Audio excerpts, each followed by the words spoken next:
মাঝে মাঝেই দেখতে পাচ্ছি মালভূমির উপর দিয়ে বয়ে যাওয়া অদ্ভুত সব জলধারা।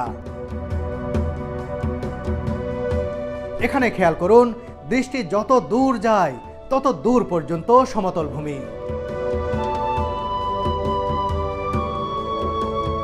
কিছুক্ষণের মধ্যেই অবশ্য চোখের সামনে আবারও হাজির হতে শুরু করলো পাহাড়গুলো।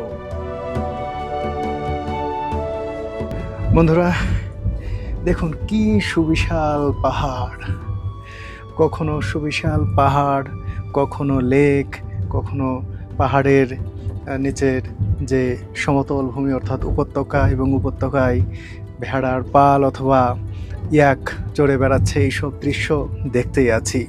শুরুতেই যদি এই দৃশ্য চোখে আসে, আরও বহু পথ বাকি, 20 ঘন্টার যাত্রা, 20 ঘন্টারও বেশি সময়ের যাত্রা বুঝুন, আরও কত কি দেখবো এই পথে।